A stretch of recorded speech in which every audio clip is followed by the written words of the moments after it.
Yeah, everyone, this is Thermite, and this is Weekly Shonen Jump for the week of October 20th, 2019. On the cover, we've got Chainsaw Man.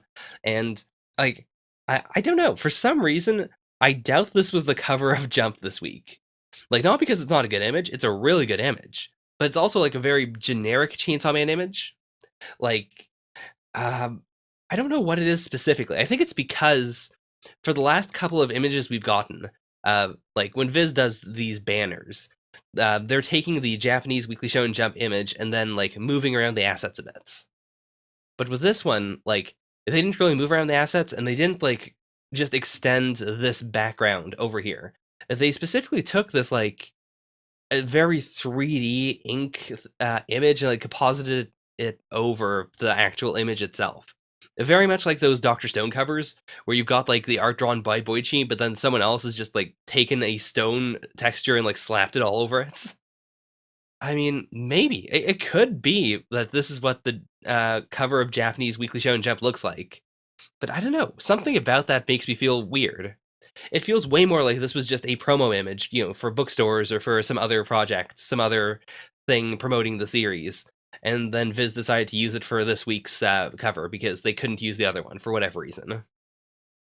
Anyways, I also do want to say right at the start, I don't know if anyone actually watches this like beginning portion before I go into actage. I assume not, because I know a lot of people don't watch the actage portion, so they probably just skip right to the first thing they want to see. But if you are here, I do want you to know that I am real sick. So I might cough. I might have to drink some cough syrup. I'll try to edit out those parts, or like not say anything when I turn away to cough. So hopefully I can just edit all those out. Anyways, that's enough of that. Let's jump right into Actage, Scene 86, Desperation. Oh, this is actually a really good image. Like, um, is this going to be a Chiyoko chapter? Maybe, because like I really love the symbolism of this. That Chiyoko and Yanagi are both like putting on each other's makeup. They are crafting each other's Lady Iron Fan or Princess Iron Fan. So maybe this is going to be a chapter that's just Chiyoko in the stands watching this, because like we've seen everyone else's perspective, but that's the perspective of like the audience at large, the people who are watching this and being affected by it. And I think it might be interesting to see like the perspective of someone like her, someone who is so deadly focused on Yanagi specifically, and how she would feel this weight, this emotion. Like, is she trying to gobble it up? Is she trying to eat it and then take it into herself? Is she just blown away? Like, what is her like understanding of this? Right, and that the way that last chapter ended. If you're battling with the art on your side, I'll battle with the audience on my side. Like it really is. It's such a good dynamic. I love it. The performance oscillates unrelentingly between light and dark. I haven't really watched anything quite like this, like in terms of the sheer emotion recently. Like I'm sure I have seen something like this, but like nothing's coming directly to mind. But I did want to mention that I recently saw Joker, the 2019 Joker movie, and I have mixed feelings about it. I'm not going to go into it in the middle of a manga reaction, but I did want to say that it gave me the same feeling that Yanagi gave at times. Like Joaquin Phoenix has that same energy of, you know, I keep on thinking back to that little girl that's watching the play currently, where we got her internal monologue, or I think it was just someone describing her internal monologue of why am I here? I wanted to enjoy myself, but now I'm here and I'm terrified, and this person is scaring me. That's a lot of the feeling I got from Joker. In that, like, I I could I guess it's partially because I was watching because I'd recently read Actage, but I had that exact moment of I don't want to be in this theater anymore. I feel very uncomfortable. I don't want to be watching this. I came here to enjoy myself. And then because I, was looking at it through those eyes, I was able to then appreciate that that is a painfully awkward thing, but at the same time I enjoyed it. Like I enjoyed it on this greater level of like I can't believe this performance is making me feel this many things all at once. That it can like play me like a fiddle. So that was fun. But I would like to see something that is like this, where you have the clash of good and evil to such an extent that you as the audience, leap up in happiness when the hero wins, and when the villain turns out to have not been defeated, you're terrified. That's the feeling that I think a lot of like Super Sentai and Kamen Rider and stuff are supposed to give children, but because I'm older, it doesn't quite work on me very much, and I'm a little disappointed by that. Because whenever a series does manage to make me have that visceral feeling of, rooting for the good guy and being scared of the bad guy, it's so good, it's so primal. Okay, and we do get the Chiyoko close up. Are we gonna come on? God, he is sweating. And this would be bad because, like, yeah, these two are like clashing and sweating and, dealing with this tumultuous amount of feeling in the air. But then, like, what if one of the minor cast stumbles? Like, even if they're, resigns to being in the background, no one's going to really point them out as, being incredible. At the same time, like, just being in this atmosphere might be enough to make them freak out. I bet what she really wants right now is to grab hold of you and scream. But instead, she's desperately performing, straddling the line between rage and reason. She's holding the role of the actor. And again, like I've said this over and over again, but this is what the series has built up to this entire time. Like, a lesser form of Yanagi, an earlier form of Yanagi would have like broken apart because this is way too much emotion. But she's handling it. She's managing to make it work. And I really do have to like credit Galactic Railroad for that. Like that long-term process of talking to someone who was on his deathbed and channeling that into her performance without breaking a sweat. Like, that's really what tempered her to do this. I do think that having friends is important, and I think we'll see that after this first performance is over. But in the moment, I think Galactic Railroad's really what's allowing her to keep her sanity. Like the fact that she's already gone through something like this before. Okay, that's a good way of looking at it. Like, yeah, because she's freaking out, because she's, potentially close to breaking, everyone else has to step up their game in order to, like, to keep everything steady. Or else she could take out everything by herself. Like, that's why Ogami's got to give it 110%. Right. Gosh, I mean, he must be loving it. That finally he gets to play the supporting actor. Also, like, I was predicting Joko focus, but maybe it's going to be like more about Ogami. Because like we're already halfway through the chapter-ish, right?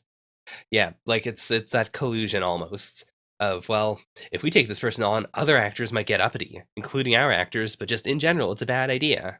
If only I had listened to what you're saying, if I hadn't given up then, and chosen to stick it out in this country a bit longer, maybe I would have gotten to experience a moment like this in Japan sooner. But I think it's the opposite. Like, I think if he had, like, if he'd buckled down and given up and just been a part of the system, maybe he would have never had this moment. Like, if he had worked on making his star shine less, I don't think he would be in this position right now. And also, again, that shot of the girl freaking out because he's dropped his Nyoibo. All Ogami did was kneel, but the feeling of despair is so profound. Alright, so this is... I don't remember what happens first. I know at one point he turns into a bug and goes into her. But then there's a second point where he turns into the Ox King. I mean, I assume he's saying the art transformation. So this is the initial time, so maybe it'll be the bug or maybe it'll be a different time. Because actually, I don't remember now. Does turning into the bug work? No, it can't, because then he turns into the Ox King to get the fan back. So is there another time between then, or are those just the two times altogether? Oh, and I love how over the top it is. That, he's saying the art of transformation very clearly, so that the audience in this moment understands what he's doing, that he is transforming. But clearly, she, because she's so blinded with rage, even though he said it, the art of transformation, she didn't hear it. Only the audience heard it. Okay, so it goes right from that to, like, yeah. He becomes the bug, she gives up, gives him the fan, it turns out the fan's a fake, then, like, when he's away and he realizes it's a fake, then he turns into the Ox King and comes back, and then we have the finale, I assume. Or either that, or we go into an act that we have not touched on at all, like in the pre-production. Oh, okay. Oh, that's interesting. Like, this was brought up earlier, too. But, yeah, like, how is he going to do it? I mean, I don't think he has to be completely different. But, like, yeah, especially being a fly specifically, like, how are they going to show that on stage? And then, how is he going to portray himself as the fly? And there's a double problem now of not only are they getting used to his energy, so, if he's still just himself all the time, they'll get bored. But on top of that, like, his energy is vitally important to maintaining the play. If he completely changes it, or if he completely negates himself by being a fly, everyone's going to be freaked out again by Yanagi because Yanagi can't turn this off right now. But I don't think that's really a problem. I'm imagining sort of the B movie almost. Like I'm imagining a situation where they probably like put like a laser pointer or something on stage, so it's just a dot, and you see that okay, the dot's going into her, and then like maybe Ogami's still on the stage, kind of just speaking from the corner, so you can see what he's thinking or his facial expression inside of her. So I don't think he has to change that much. It's more just he has to give off the feeling of being small, but at the same time, like he also has to give off the feeling that he's doing enough damage inside of her that she would give up. Like the fight is still going, it's just in a different form. So I don't think he has to change that much. Whereas I assume that Araya is like in his version of this, he's gonna 100% completely change. Like into I don't know how you would depict being a fly, but it feels like Araya would 100% do that. And then for like the Ox King, he would also be more Ox King, whereas Ogami would be more. It's clear that it's still him, it's still Son Goku, but it's still there's enough there for you to understand that yeah, of course, Princess Iron Fan would be fooled. So yeah, like I see the tension here, but I'm not scared. I'm not tense. I think he's got this. I think his acting style will make this work, and like it's not that insane to think of. So that is Actage. Good chapter. I think it was better than last week's chapter. Not as good as like the last few before it, which were just big emotional blockbusters. But overall, it was good. I really enjoyed the like I don't know. I think the first part was the weakest part, specifically because it was kind of just rehashing the same feelings of like this is the dynamic. I like it a lot. Like I enjoy the dynamic, but it's getting a bit old. So even then, I wonder if that's supposed to be a meta thing of like in the same way we're getting used to this type of energy and the characters describing this energy. In the same way, the audience is going to get tired of Ogami's energy for a bit. I do think his view of this is interesting because like I would disagree, but it says something about him as a character that he's experiencing this and thinking like, oh, maybe I could have done this sooner if I had swallowed my pride. It shows that he is someone who is willing to swallow his pride. Like he just generally doesn't because why would he? It doesn't help him. But it deep down inside, he like, and that ties into the fact that he's wanted to be a supporting actor for so long. Like he inherently has this desire of, I would like to submit, but there's no reason why I should. Slash, submitting would be the worst. Which is, that's such a cool dynamic for someone so egotistical. Anyways, that is Actage. Let's move on to Black Clover, chapter 225, The Heart Kingdom. The Heart Kingdom is whoa. Indeed, it's whoa. I don't think that. I mean, I like Yuki Tabata's art style, but I don't think the Heart Kingdom really benefits from it. Like because the line work is so washed out, and I don't know. Maybe it'll be better in the physical version. In the way that I'm looking at it right now, it doesn't blow me away too much. I mean, I think it's good. It's sustainable, and it does give off the correct feeling. But it's not that interesting to look at. I think the textures are too samey between like the stone and the trees and whatnot, and that usually works really well. Like it worked really well in the Witch's Forest arc, but I feel like the textures in the Witch's Forest had more like going on, whereas this feels a little too samey to me. A spirit guardian, like are we talking about the four cardinal spirits, or maybe if they're like lesser spirits that they also deal with? Also, the outfit interesting. Like definitely more tribal than anything we've seen before. I really do appreciate that the Heart Kingdom seems to have this very distinct like energy to it and a very distinct design sense and everything. Like if we're going to stay here for a while, I do want to explore that quite a bit. There's an arc in Doctor Stone that's actually there are multiple arcs in Doctor Stone that have that same thing of hey, here are these people, and without even having to explain it, you can immediately tell that there's something important here just from the way they're designed, and I think that's killer. I don't really get that a lot from Black Clover in general, and I think that's because so many characters in Black Clover kind of wear a uniform or something.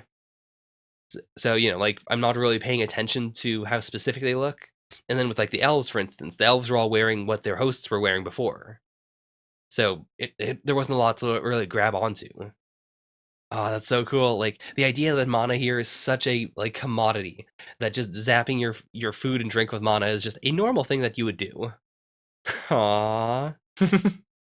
I was kind of hoping that Asta would just drink it straight and then it would be super bitter because he has anti-magic. Like he would have erased even the natural mana in it.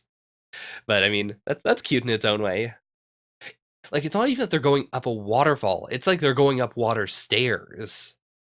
Like it's too slopey. I mean, that wouldn't even be a waterfall. It'd be more of just a stream, I guess, like a stream that's just coming down a mountain. And it's interesting that it's specifically the queen.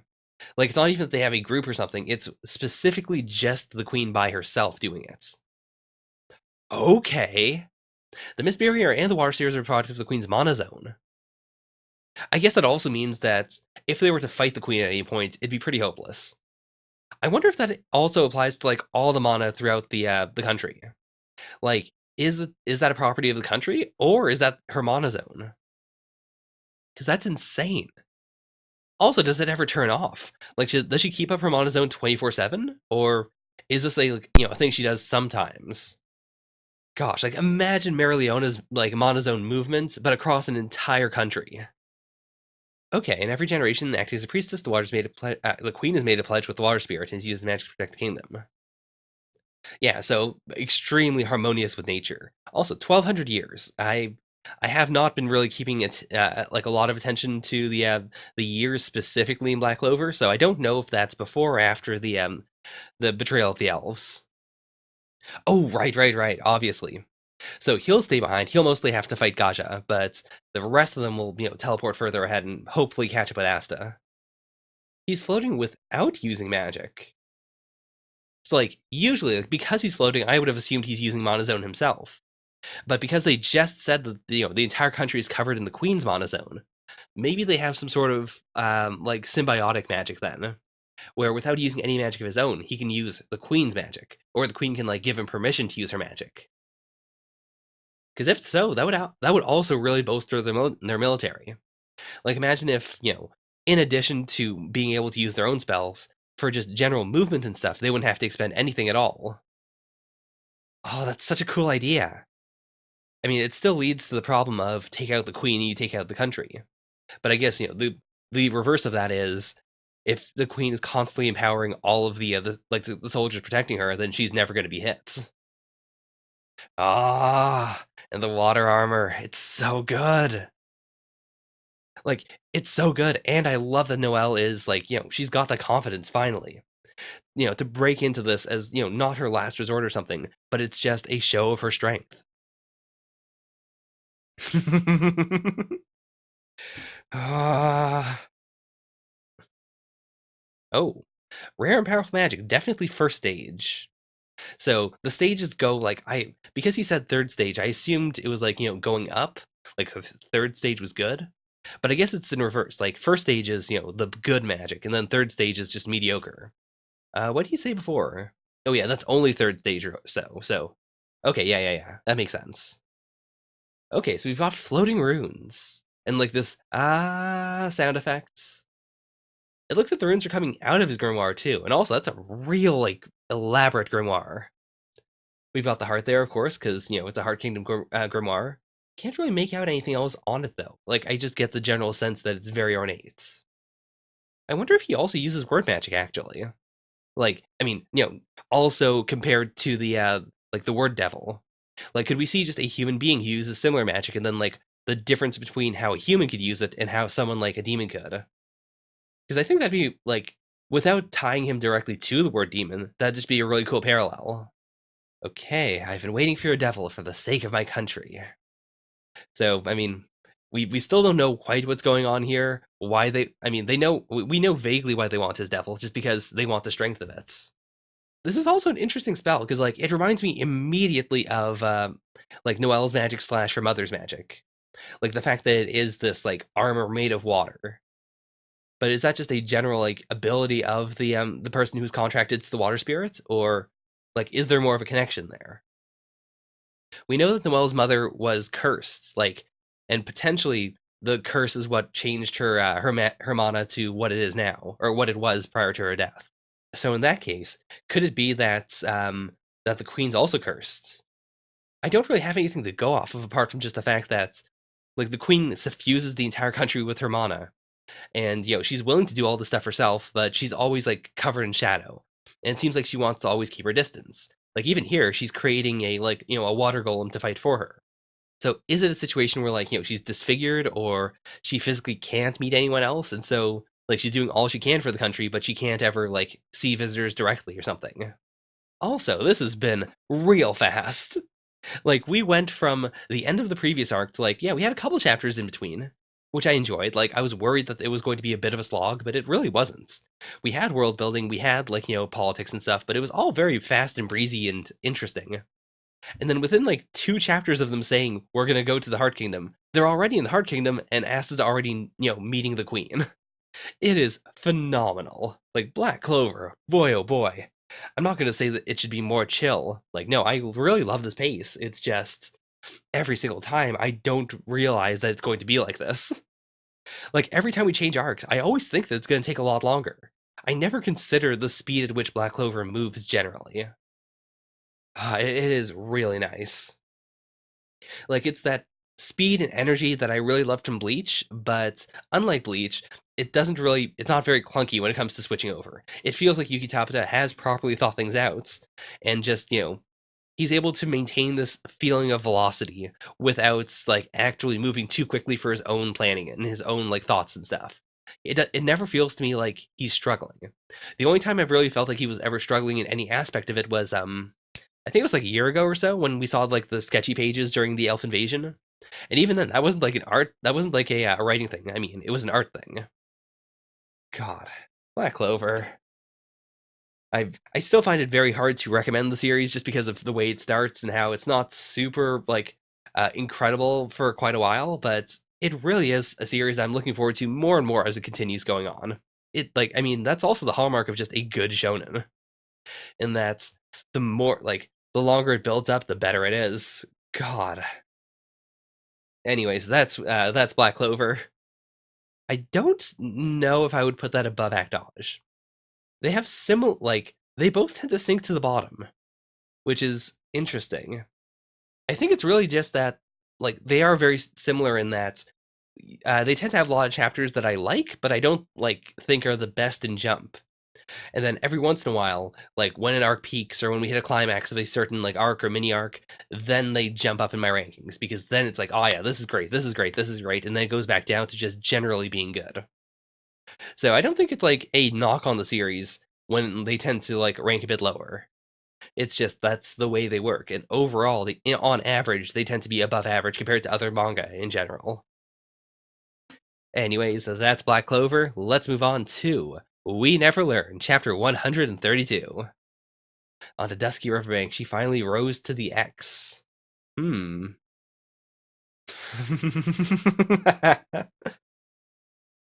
I do like that we haven't time skipped past Yuiga's injury.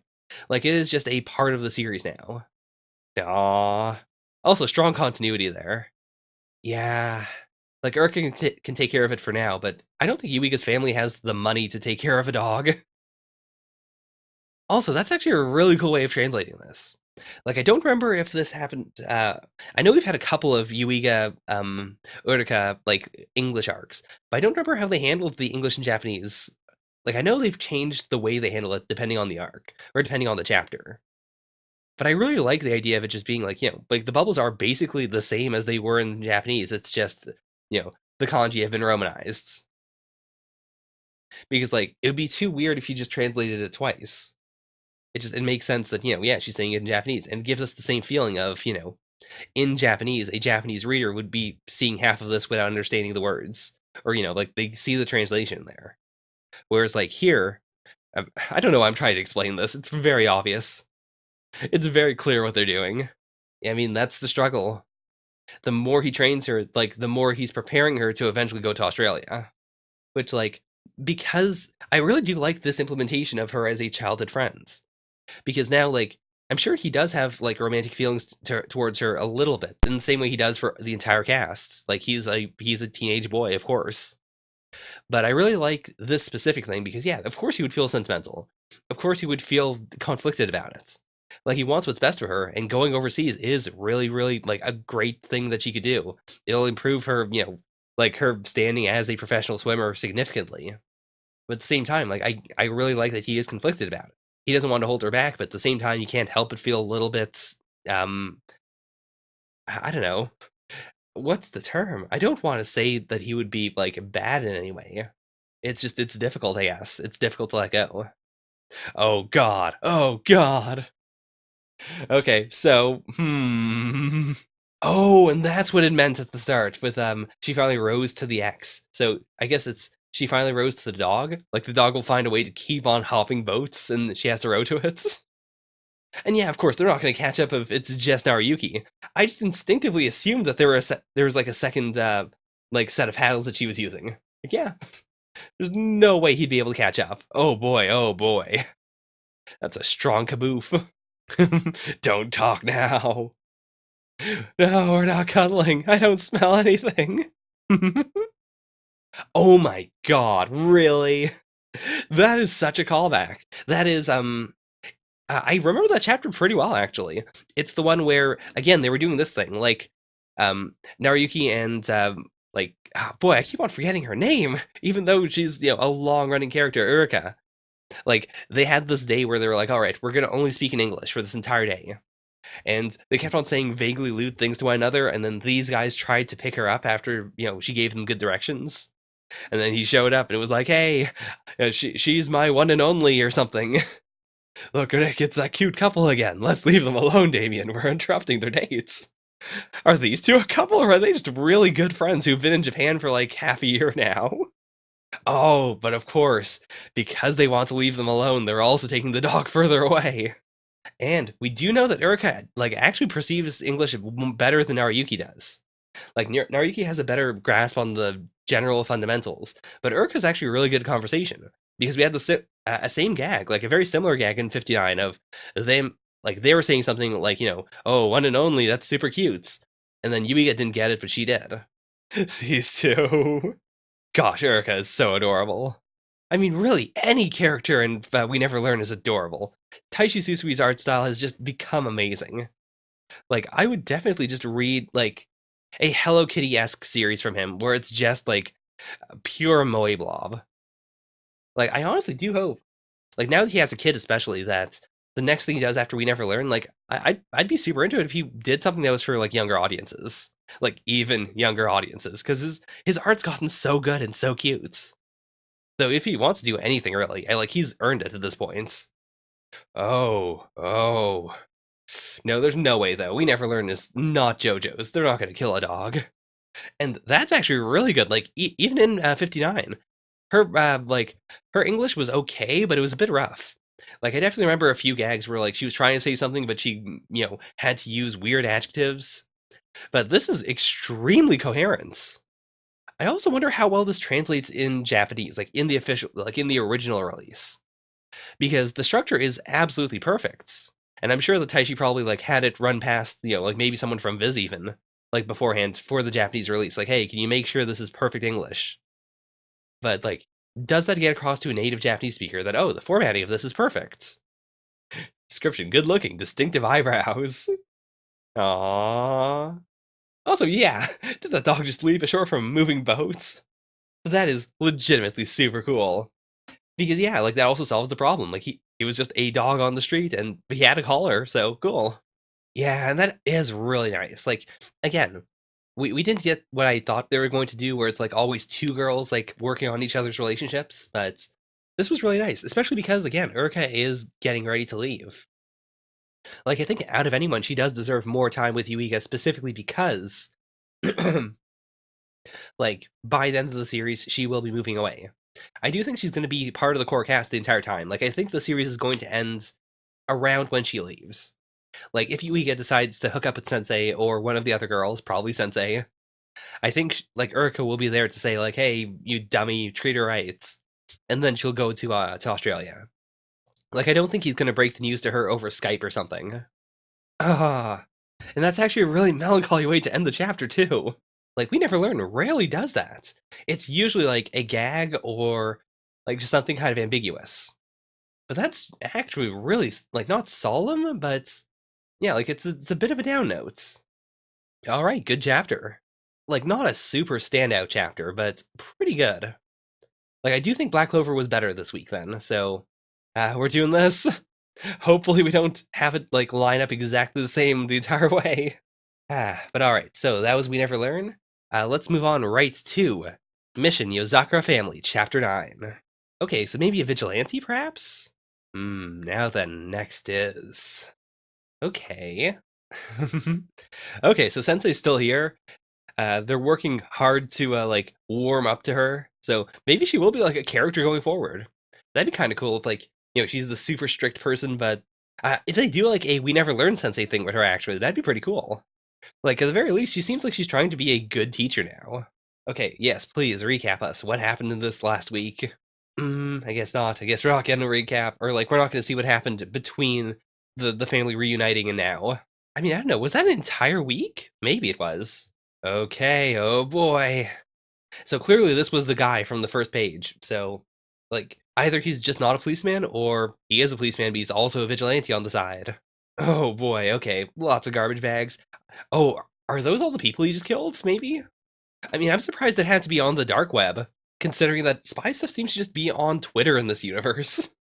Yeah, like, he was involved in all of those, but he wasn't, like, part of it. Oh my god. That's probably what the older brother did, actually. Like, he probably covered up everything specifically for the Yozakuras. And, that would include him, theoretically, because he's married to Mutsumi, but maybe he just, like, he slacked off just enough whenever he was in frame. So that's the dynamic of this chapter. Like, will he give up the Yozakuras, or will he, like, insist that it was all him 100%? I mean, have they been chopped up, or are they just, like, whole but in these? I mean, there's blood leaking out of the bags, so I assume they're not doing very well.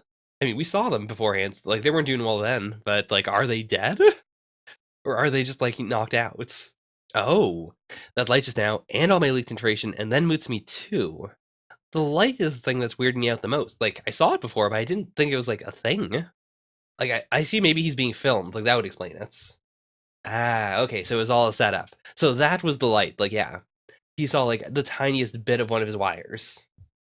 I'm not gonna lie. Like, it's partially just because I'm sick, but it's also just Yozakura in general that I'm not super duper into. Like, I think I'm gonna drop it. I mean, that's a good goof to end it with, but yeah, I was not super into this, and I haven't been into Yozakura that much throughout. I said I was going to give it one more after the last chapter, and yeah. So let's just put that at the end. Now, this doesn't, like, completely negate the possibility that I'll catch back up with it. But, like, for now, I'm not going to do it weekly. And if I do catch up, I'll probably do, like, a separate video that is like, hey, this is all of Yozakura up to this point. If I just hear general buzz that it got better, I'll probably do that. But for now, that's where we're at. Anyways, that's Yozakura Family. Let's move on to Mitama Security, Spirit Busters. So I did notice that Spirit Busters and Yozakura had the same chapter number at this point. Like, they both came out with chapter 9, and I knew Mitama was off by one. Also, interestingly enough, if they don't have a schedule for when they upload new chapters now, which is real weird. Like, what I used to do was I would go to the schedule and then see, like, okay, this week these updated, and then I would pull out this, which I already have, like, pre-made, and I'd be like, okay, so Act Dodge is out, let's update that chapter number, Black Clover's out, so on and so forth. Because Mitama updated, I was like, okay, so they probably had to put out 2 chapters, and they did.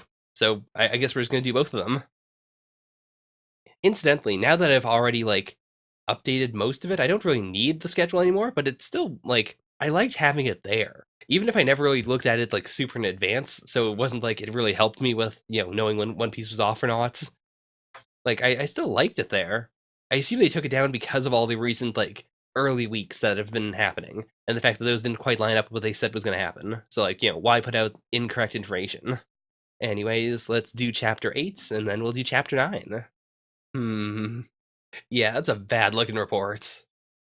As someone who now actually has to write reports, I understand this a lot more, and I think this is actually a lot funnier. Like, I understand now the anxiety of writing up reports where, like, this is correct. It's not like you're lying or anything, but just the facts of the report are not really fun to report. You're gonna have a bad conversation about it later. We are saying, like, hey, there's a mystery behind the huge line of spirits, and we don't know what the line's about yet, so I mean, maybe that's why they did 2 chapters, actually. Maybe it's like a double thing where one of them's the goofy chapter and the other one, like, gets into it for reals. That's actually super cute. Like, specifically, like, not just that she's playing with these two, which I do like that we're getting a cast of spirits, Like, especially the fact that we don't really have differentiating factors between them, except for, the one that is attracted to a Mitama. Like, that one has the bow. But all the others are just kind of like, I mean, I guess these two are just smaller than the others. But it's not like they have like defining visual characteristics besides that. We just know that they're the kids that have been bugging Mitama because they're the two kids. Yeah, like she has clearly been getting fond of them. Also, this is probably a good time for you to point out that I really like her eyes. Like they're so like shoujo, I guess. Like especially the shading on them, where it looks like they're always shaded in by hand with a pencil, and they're so massive. There's something about that. Like there's not a lot of series that have characters with that kind of eye shape anymore. And even like actual shoujo series tend to have it be more like there are fewer lines in the shading. Like you tend to see more whites. I don't know what it is, but they are very captivating eyes. And the eyes are the window to the soul, so I think it might come up into the series as like being a thing besides it just being a cool visual factor. Especially since like when Mitama starts crying, like first of all, his power activates when he cries, which involves the eyes, and then his eyes start glowing like bright whites. Like there could be something there. Like maybe her pupils will become giants when she gets possessed or something. Oh, okay. That's actually a really cool idea. Like yeah, just show her a really really legit scary spirits. And of course that could lead to a problem because I assume if they go to a real scary spirit, it might try to attack the child spirits. Slash maybe the child spirits will go berserk because they're in like a bad area with full of bad juju. And I do like this too. Like, she ran in right after them and she didn't even talk to him because she doesn't see him as being a help at all. Slash, she's not really scared of spirits. So of course, like, sure. That's so the characterization isn't like mind blowing by any stretch of the imagination, but it is good. Okay. Hmm. Also, creepy design, like legitimately creepy design. He flung himself all the way out.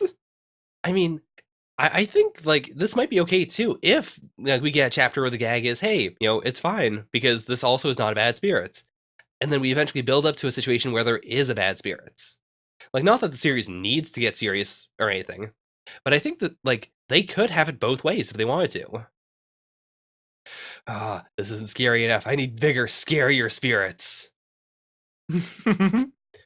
Okay, I bet on the next page we're gonna see that Zobiro was just was also in the car with them. Like she just took him along, and of course, which makes sense too, because like they're nurse spirits. Like, why would they want to hurt the kids? I mean, I'm surprised that the line didn't grow. Like, that actually adds a rule to the line then. That it's not just like it's not like all spirits would want to be part of the line. Like clearly she can just talk to some spirits and then they'll stay in their area. Oh, maybe because like if we're going to do the whole like she is the line to the afterlife thing, like maybe these spirits aren't coming along because like they're haunting spirits. Like they're attached to a specific location. So even if they wanted to come along with her, they physically can't. Okay. They've been just with her the whole time. Hmm? Okay, that's a good gag. That's a fantastic gag. Okay, that is actually phenomenal. Like, that's such a good callback to the initial gag of the chapter without it feeling forced. Like, which is insane. Because the gag is literally, what if there were two big lines of spirits all holding on to one another on the back of the car this entire time? Like, that should feel so unbelievably forced, but it really doesn't. What's Sobiro doing here? God, that's amazing. Oh, his heart skipped a beat. Hmm. I mean, again, not a ship I like, but if it's not like if it's going to be I don't know what you would call that otherwise, just sort of a um like adult man, a young adult relationship, a neighborly relationship maybe. Oh boy, next chapter out now. So let's see what this chapter is. That was a fantastic chapter. Like, let me. Should I do them separately or should I do them together? I feel like separately makes sense. I'll just do that. Like, if this chapter is just like an extension of the previous one, then I will do them both as one thing. But if they feel like different chapters, then I'll treat them as different chapters. Such horrible advice. Okay. So, oh my gosh, is this going to be a no Rena chapter? That'd be really cool. Like maybe we'll see another Securite expert. Maybe we won't. Maybe it'll just be these two trying to do stuff together. That'd be cool. I wonder what the Securite organization is like. Like because of this, because of the weirdness of the people they try to hire on. I mean, with him it honestly makes sense because like he knows about the profession, but he's not good at it. So like the fact that he's just, I mean, the fact they sent him out is weird. But like what he was doing before, the fact that he just worked at headquarters made a lot of sense. So maybe they got Mitama, maybe because of his crying ability, or it could just be that they gave him a bad district, or like a dumb district just to keep him around because like he could be useful, but he just isn't. So they would rather like keep an eye on him than not. This is also just so fun in general. Like there's nothing spirity about this. They're just hanging out. Okay. So, this literally was just a normie detour. This had nothing to do with the actual exorcism. Cool. I mean, I do think that was appreciated though. Like that was a good scene. Even if the gag of it didn't detract from the point of the scene, which was to give us a tiny bit of downtime. Signed Gorilla. Scientific name Gorilla Gorilla Gorilla. I appreciate that was subbed here, even though it was written out in English here anyways. Like just because it's so hard to read it. I think this is the exorcism. I think what he's trying to do is just calm him down. Like he just knows Mitama gets wound up very easily, and he wants to calm him down by using the exorcism as a prerequisite to just to get him to hang out with him. Oh boy. I cannot tell if this is going to be played straight and it's going to be an actual exorcism, or if it's just going to be like an amusement park or something. Oh my god, it's literally an amusement park. I cannot believe I called it. I mean, that wasn't that big of a call out. This is like, it's like when I think of a date slash a hangout spot in like Japanese fiction, like whether it's Kamen Rider or it's manga, and the amusement park is like number one. Like, I'm surprised they didn't go to the amusement park at the very starts. I can't believe this was enough to make him cry. Like, it's not even a scared cry, it's just a frustrated cry, I guess. He's just having a tantrum. I think he is doing what I said. Like, I think he is just trying to calm down Mitama. How did you get to be so nice? So cute. These two are legitimately so adorable. Like, not in a shippy way, just in a friendly way. Like, it's rare when I get to see a duo of dudes in a manga where I'm like, yeah, these are awesome friends. Like, without my own horrible Fujo feelings making me want to ship them. But I don't. Like, I don't ship these two. I just think they're great friends. I thought for a minute he was going to say two of them because I'm coming in with you. Oh, that's awesome. That is so cute. And I mean, 100%. Anyone looking at this would assume they're together. There's no way you wouldn't. Oh, okay. So first of all, clearly spirits. Like they've got the spirit lines coming off of them, and I'm wondering now, like, in this world, do most spirits have a generic form? Like, are these specifically bodyguard spirits, or like is it that if you're not one of these spirits, you would then like if you have a purpose, do you just automatically become a bodyguard spirit, or like a spirit wearing a suit or something? Anyways, it feels like we're going into the first serious arc. Like, regardless of whether it's going to be actually serious, I highly doubt it.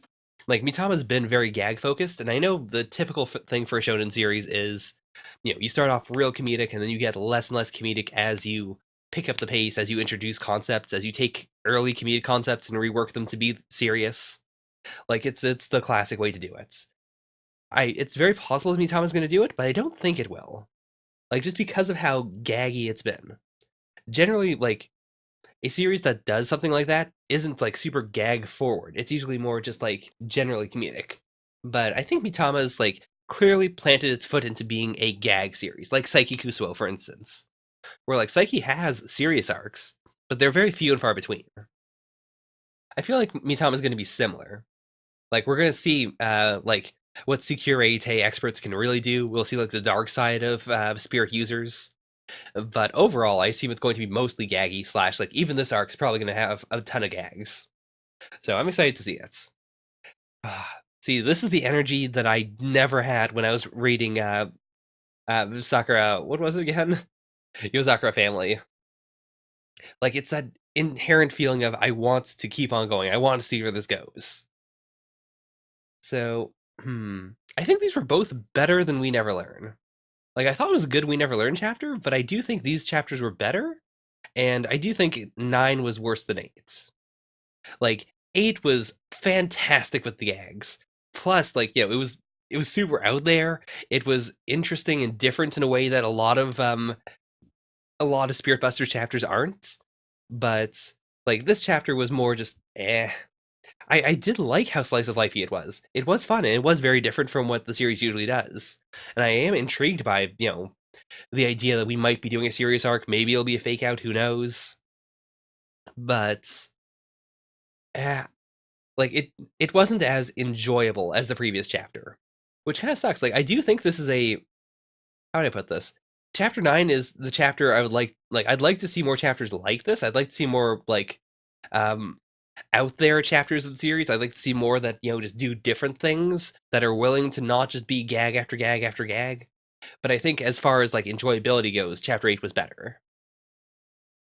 All right. Well, those were the pre-recorded series. I'm not doing a live stream, so we're back into more.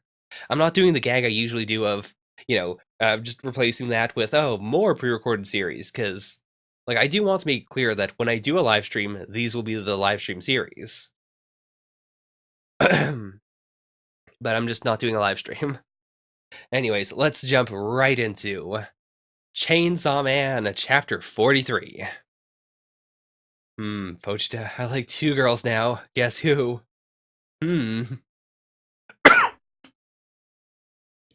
I was actually just having a like last reaction. If you didn't watch it, which you may have not have, because I put out like 3 reactions in 1 week. Um, I did the whole like screw, marry, kill thing with the 5 main girls. Um, Damage did not include the Angel Devil as one of those. The Angel Devil would have I don't know where I would have put him because like I like him as a concept. I think he's cute, but the ribs are a bit much, and also like his whole take your spirits and turn it into a weapon thing is concerning. Like even like I know the spirit of Screw Mary Kill is it's consensual, but at the same time with like specifically with Chainsaw Man characters, I feel like the consent also includes physical damage. Like I can't separate power doing something with you consensually from power also wanting to hurt you. Slash, power being completely deadpan like when Denji actually groped her. So I I don't know if I'd be able to enjoy anything involving the Angel Devil very much, but I probably would have gone with Screw with him. He doesn't even remember Kobani's name. Also, if trying to kill him is out, then I mean, he's not got a lot of options. Power? She still tries to kill me once in a while, even now. Wait, she's a racist? Is she? I assume by which he means like, the fact that she wants to kill all humans. But that's more like just misanthropy, right? Like I wouldn't call that racism. That said, I mean, maybe we're not seeing all of what power is like. Oh boy, I hope the eventual anime adaptation expands upon this specific thing. I want to see if she's really racist or not. That'd be such a weird thing to do, like anime filler on. Ah, Pochita, which one would you choose? I mean, I said last time that out of like all the options, I would marry Reze and I believe I just said I would kiss Makima. I think that still holds true. And like we'll see how it goes. Right now I'm like 50-50 honestly on whether Reze is like going to be evil or if she's going to be completely innocent, but she's also going to die in this arc. Like she's right there in between. Whereas Makima is just generally terrifying.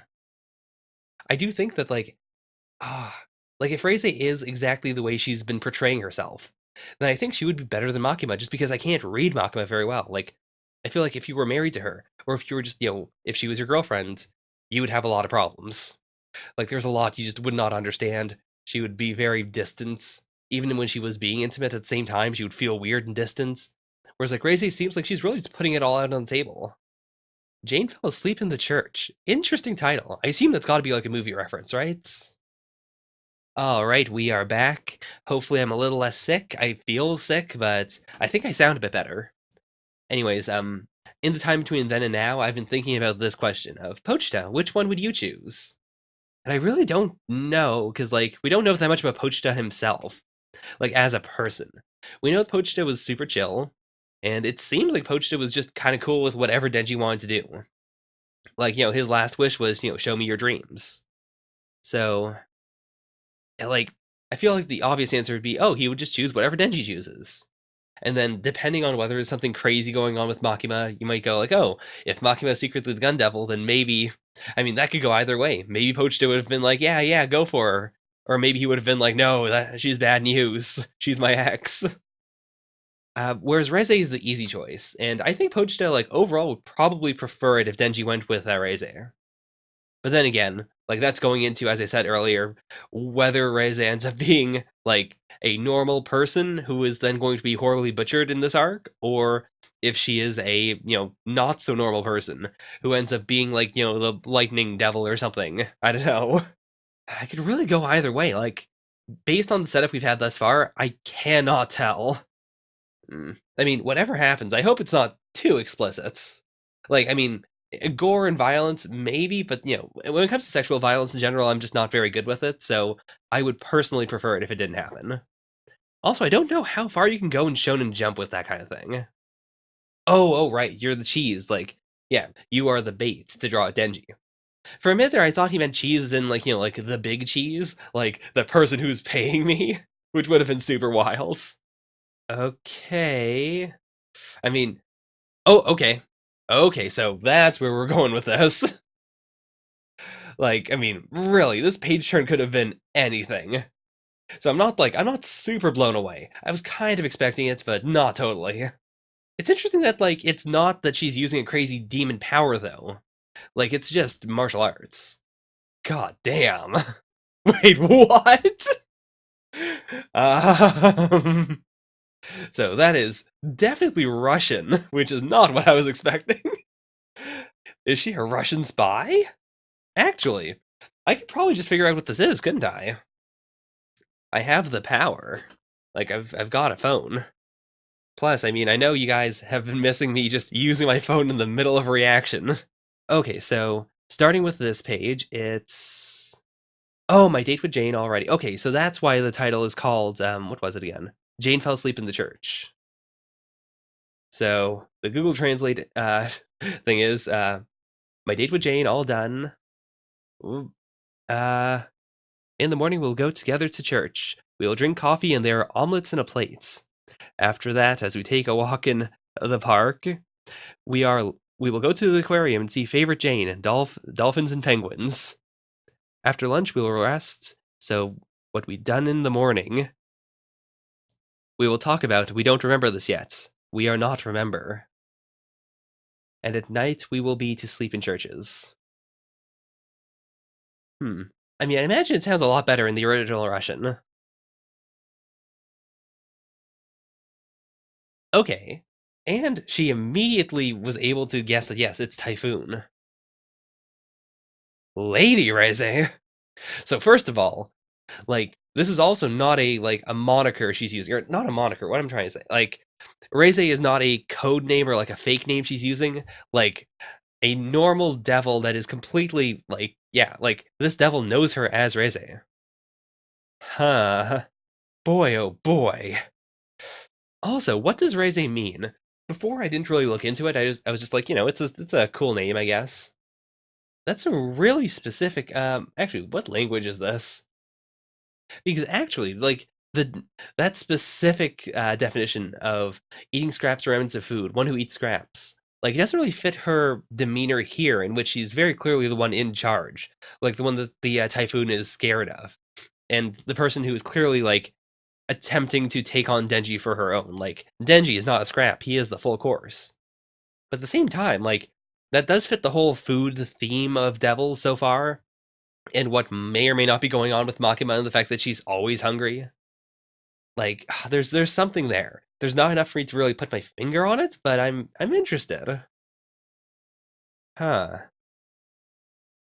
God, and she really does look so innocent. I mean, the only real design change in these two moments is her eyes. Like, they went full black here, and then when we go back here, they've gone back to normal. God, she's so good. Oh man. I was just talking last chapter about how we never learny this arc felt, and now we're going back to shenanigans, but now, I mean, the cat's out of the bag. I can't feel the same about this anymore. I guess the big question then is, like, for what purpose?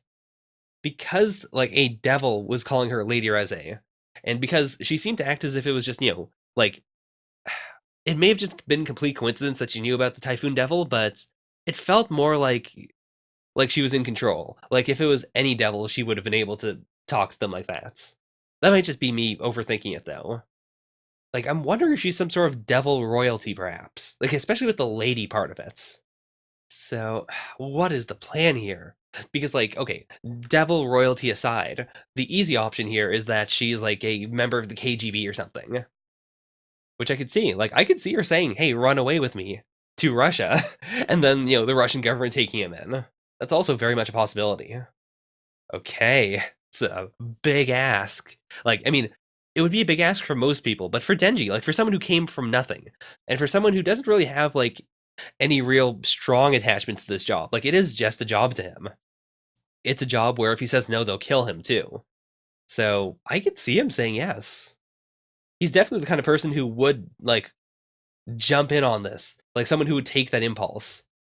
And I'm super interested by the choice to frame it like this. Like another mangaka could have like simply cut away during that scene and then had her like just appear suddenly, or even like she could have been a little hurt or something, but then she could have played it off to show us all of that specifically. Like clearly we're being primed to think that this is a bad time for Denji, which also opens up to the then counter possibility of it not being a bad time. Like we could have an entire arc where he's just in Russia. Like would it really change very much? It would be him working under an oppressive government, but it seems like the Japanese government's not all that great now anyways. The way I see this playing out is she's going to try. Denji might even say yes. Denji feels like he would probably go for it, but he'll be struggling because of Makima, because he doesn't want to fully get away. Someone will pick up on it, almost certainly Aki. Like, I'd say 90% Aki, 10% Makima herself. Like, she seems clever enough that she might get a whiff of it. Huh. Actually, I really like the idea of Makima being the one to stop him, because then we could have, the Makima Reze showdown, and maybe even Denji having to confront Makima killing the woman he loves, or something to that effect, or even the two girls he likes fighting. Huh. God, this is such an interesting arc. Like, this is also just a conflict that can't be solved by turning into Chainsaw Man. I mean, now that I've said that, I can now envision an ending in which he does just slice her in half, but I feel like that's not going to happen. I could totally see an ending that is him being powerless, not wanting to pull it, whereas everyone else is fighting her, and she's turned into some sort of crazy demon lady or something, or the Russian mafia showed up to protect her. I don't know. Huh. I mean, now that I know that it is in fact a song, and that this is a reference to the song, I wonder if I can just find it. I mean, it might just be that this isn't the way it's usually translated into English, like the phrasing is wrong, but it's surprising that it's not showing up if it's an actual thing that exists. I mean, I wouldn't put it past Fujimoto to just compose a song in Russian for the sake of this. Like, especially if it's a very, like, simple sing-songy one, but, huh. It could also just be, like, a very obscure song that's going to, rise up in the Google search results because of Chainsaw Man going forward in, like, a couple of weeks. But even then, like, I looked it up and I didn't get, like, Chainsaw Man chapter whatever results. It's like, no one is looking for it. That's really weird. Anyways, that's Chainsaw Man. That was a really good Chainsaw Man chapter. Holy crap. It might just be recency bias. It might be because I read all of these while I was super sick, as opposed to now, but, like, I'm going to put it right there. I'm going to put it above Actage. And that was, like, it was a good Actage chapter, but this was a great Chainsaw Man chapter. Or, like, it wasn't a 10 out of 10 chapter, but there's a lot here. And it's stuff that I can be thinking about for quite a while.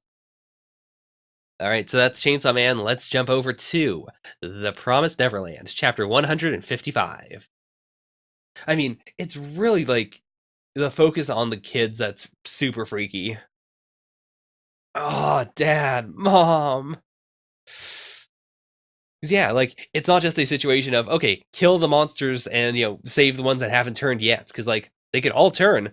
The poison's out there now, and even the ones that have turned are still connected to them. Like, jeez. Okay. Also, very cool thing to note. Like, okay, so Aishi, despite being the one here using a gun, I guess maybe because it's the gun, like she's good enough that she's able to take him out without killing them. Which means this could be an arc, or like I was gonna say this could be an arc with no casualties. No, that's not possible. Like we've seen so many casualties already, but maybe there won't be any like innocent.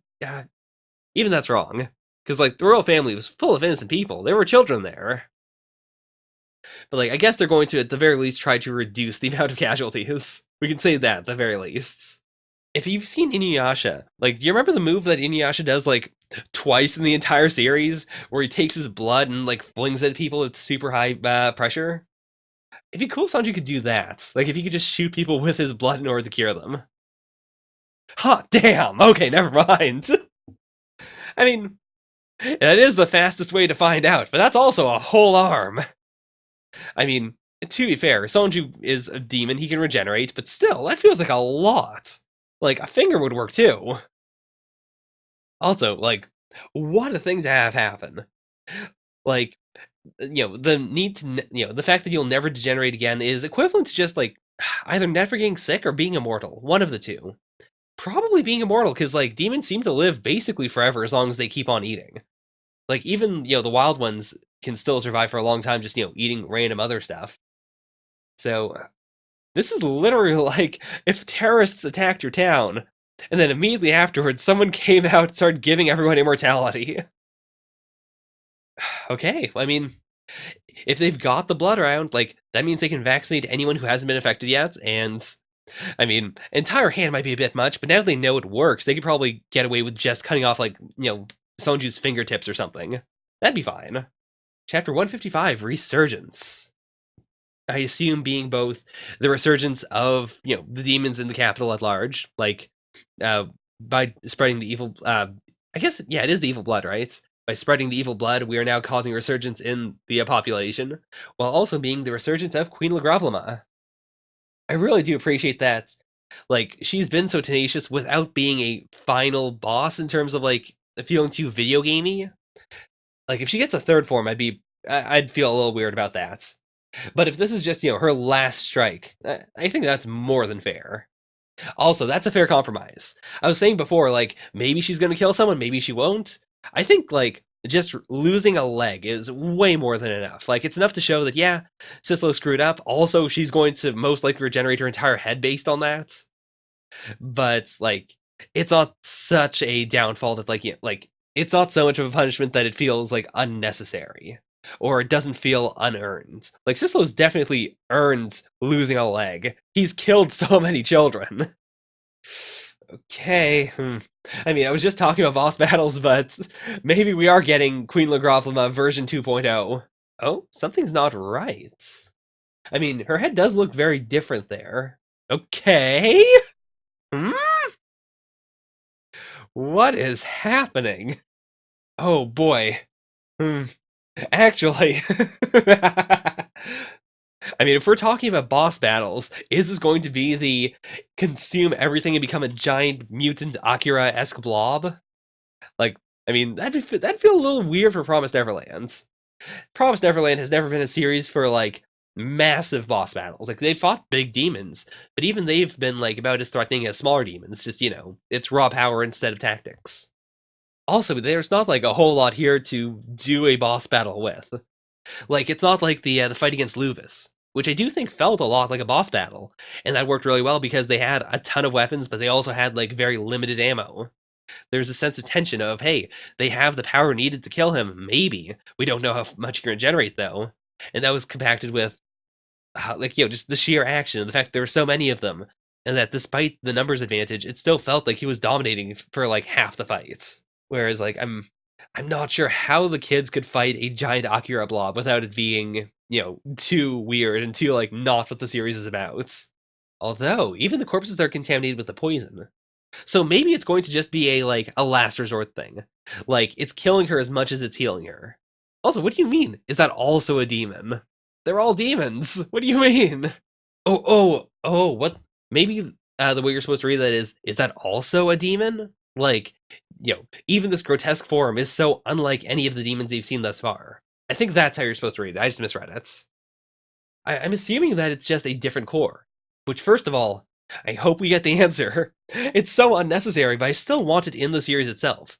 Is the eye the core? Or is the core like in the brain, but signaled by the eye? Also possible. Does King of the Royal Family have multiple cores? It's very possible. If I had to guess, I would say that she only has one core, but it's just somewhere else. Like, it's probably in her chest or something, like someone on the live stream suggested.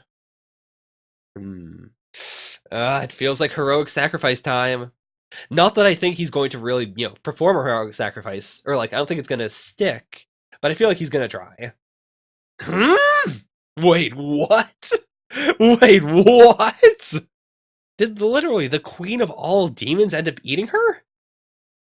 That feels real weird. I mean, I guess, she was, high class food that was then farmed way into adulthood. So I guess it makes sense. Like, she wouldn't have been the cream of the crop because she wasn't at, the perfect age. She wasn't Norman. But at the same time, like, it feels weird that, like, she would have gotten her. I mean, I guess that's just because I don't think of the adults as being, the top tier best food that, royalty would want. That said, I am a sucker for this kind of thing. Like, a lot of series do it where at the very end, through either a dream sequence or like some magical thing, like not the entire cast, but like snippets of the old cast all show up in order to talk. Oh, are we gonna get Isabella then? Like, that would be the best way to bring it completely full circle. Like, this is the final female matriarchal enemy of the series. So what better face for her to have? Like, what better final face or better representation of her, in this final moment than if she becomes Isabella, or like visually becomes Isabella. I don't know what this means. Like, first of all, extremely cool art, very like powerful scene in general. It's something where I'm not really excited to see it animated, just because scenes like this are very rarely well animated. Like, the reason everyone refers to this kind of thing as something akin to Akira is because Akira did it really well, and no other series has really managed to pull it off since. Or when I say series, I mean Akira is a movie. If it were a TV show, it also would not have been able to pull it off so well. Like, oh, God, it's beautiful. And I'm sure someone who has a better grasp of the characters in the series will go through this and like actually point out all the cool characters. Even from here, I can tell at the very least there's a lot of similar faces that all look vaguely Norman-esque, implying that she's eaten a lot of people from Lambda, or maybe just a lot of people from Norman's bloodline, a lot of Ratries. But I don't know what the blank face really implies, because we haven't really had a character, as far as I know, that has had a blank face. My guess is that like this is her original form. Like, the reason why her core did not result, destroying her core didn't result in killing her, was because her entire face, that entire thing, was always a decoy. So, like, this is her like getting rid of everything else she's ever eaten up to this point, and now this is her pure form. Like, this is the pure form of what royal family demons tend to look like. And so, like, that just shows, like, okay, you didn't kill her because you didn't destroy her core. Her eye's going to be somewhere else. And I don't know what else that really implies, though. What an interesting chapter. Like, it's definitely not one of my favorite Promised Neverland chapters, but it's definitely one that's got me thinking in a way that the series has not done in quite a while. Like, as of late, the series has been very not cut, like, not clear. I definitely would never call it a clear cut series, but it's usually been pretty clear about what you're supposed to feel. It's been wearing its heart on its sleeve, so it's nice to have something where you really do have, like, it's all left to interpretation. I feel like it's got to just be that she's eaten this many varied things, the poison's taking a toll on her, and now she's degenerating, while at the same time, like, the evil blood is forcing her, like, I don't quite know how the mechanics would work, But I'm thinking that, because she's eaten so many normal demons, despite having the evil blood, despite not needing to eat anything, that's why this is happening. Because then that would also explain why she's going back to her distilled form, her truest form. Because I would assume then that the evil blood lets you maintain, a pure humanoid form, which also explains why she looks like so, pristine. Like this is her core essence being held together by the evil blood. And then everything else she's ever eaten since then has all been, just for the sake of eating. Oh, it could also be like sinful meats. Like this is what happens if you have the evil blood, but you don't restrain yourself the way like Sonju does. Like I assume if Sonju was to be poisoned, this wouldn't happen to him because all the food he's ever eaten has been like properly sacrificed, and he's always fulfilled like the word of his religion. Whereas like if you don't do that, if you eat like a bunch of farm bred animals and a bunch of just like wildlings and stuff, then this happens. That's what I'm thinking. Also, man, Zazie looks so edgy. I cannot wait to see these Zazie cosplays going forward. Like, it's such a perfect scene design. You've got the cute, you've got the basically a straight jacket without it really being a straight jacket. You've got the smushed paper bag that would be super easy to do. Oh, God. It's so chuny, I love it. Alright, so that is the Promised Neverlands, and uh, like it's a lot like the Chainsaw Man chapter, really, where it's not super easy to interpret, but I think it's below Chainsaw Man because it's so difficult to interpret, or not difficult, but just so open ended. Whereas Chainsaw felt a little more direct. It was easier for me to figure out what I want to say about it. Whereas Promised Neverland this week was more of just a barrage of visuals. It was really, really good, but in the same way, like it didn't tickle that itch that I really wanted it to tickle. It did something I didn't know I wanted, and I did want it, but yeah, like it didn't give me that visceral enjoyment. So overall, like still fantastic chapter. And I really did not expect to see Sister Krone again. Like, an actual talking Sister Krone. Boy oh boy. Anyways, that is the Promised Neverland. Next is One Punch Man, Chapter 104, Clash of Strength. We've got Saitama on the cover. Very normie cover for One Punch Man. Not that I dislike it. It's just, it feels like, the One Punch Man cover. Like if you told someone, hey, there's a series called One Punch Man, it feels like this would be like one of their top 10, like, oh, this is definitely what a cover for that series would look like. Oh boy. I mean, it looks like we're moving on to Blackluster, but I don't trust it.